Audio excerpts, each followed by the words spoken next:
வணக்கம் அன்பான தமிழ் சொந்தங்களே, நான் உங்கள் சக்தி. சில நாட்களுக்கு முன்பு, ஓரிரு நாட்களுக்கு முன்பு திரைப்பட இயக்குனர் கௌதமன் அவர்கள் ஒரு படத்தை இயக்கி அவரே நடிச்சிருக்கிறாரு. அந்த படம் பேர் என்னன்னா, நான் சொல்கிறதுக்கு ஒன்றும் இல்லை, அது உங்களுக்கே தெரியும். அவர் என்ன சொல்கிறாருன்னா, அதில் பார்த்திங்கன்னா ஒரு சில காட்சிகளை மட்டும் வெளியிட்டிருக்காங்க. அதில் ஒரு போலீஸ்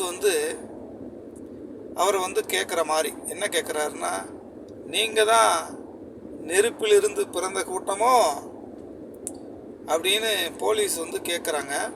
அதற்கு அவர் என்ன பதில் சொல்கிறாருன்னா, நாங்கள் நெருப்பில் இருந்து வந்த கூட்டம் இல்லைடா, நாங்கள் நெருப்பிலே பிறந்த கூட்டம், நெருப்பாகவே வந்த கூட்டம் அப்படின்னு சொல்கிறார். இதிலிருந்து என்ன தெரியுதுன்னா, அன்பார்ந்த வன்னிய சமூக மக்களே, இளைஞர்களே, நாம் இதிலிருந்து ஒன்றை கற்றுக்கொள்ள வேண்டும். அவர்கள் பணம் சம்பாதிக்கிறதுக்கு நம்மளை பகடக்காய ஆக்குறாங்க. இதுதான் உண்மையும் கூட. நம்மளை இதை போல் உசுப்பேத்தி விட்டுருவானுங்க. அதுக்கப்புறம் நாம் போயிட்டு ஒரு அடிதடியில் சண்டையெல்லாம் இறங்கி நாம் கேஸ் வாங்கி நம்ம சொந்த காசை செலவு பண்ணி இருக்கிற அண்டா குண்டா நகைகள்லாம் விற்று நம்ம செலவு பண்ணாலும் அப்பயும் அந்த கேஸ்லேருந்து நம்ம மீள முடியாது. நம்ம திரும்பவும் ஏதாவது ஒரு இருக்கிற காணியை 10 சென்ட் ஏதாவது அப்பா அம்மா வாங்கி வச்சுருப்பாங்க. சரி, புள்ள போய் மாட்டிக்கிச்சே என்ன பண்ணுறது அப்படின்னு சொல்லி தெரியாமல் அதையும் விற்று இந்த கேஸுக்காக அலைய வேண்டியது இருக்கும். ஆனால் நம்ம அலைஞ்சிக்கிட்டே தான் இருப்போம்.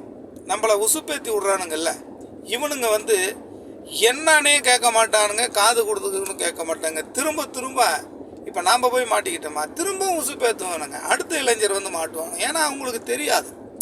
ஏன்னா சாதி பேரை சொல்லி உசுப்பேத்தி, வடிவேல் தான் ஒரு படத்தில் சொல்லுவார், உசுப்பேத்தி உடம்பை ரணகலமாக்குறீங்க அப்படின்ற மாதிரி. அதை போல் நம்ம வன்னிய இளைஞர்களை உசுப்பேத்தி ஒரு படிப்பறிவு இல்லாமல் கேஸ் வாங்கி அலைய விடுறது தான் இவங்களுடைய வேலை.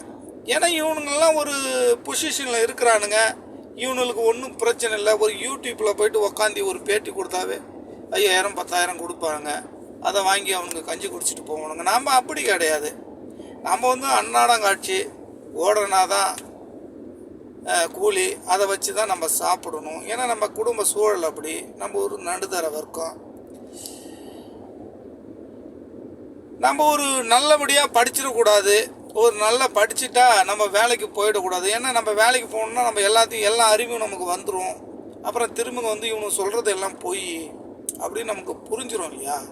அதனால தான் இந்த நடிகர் இதை போல்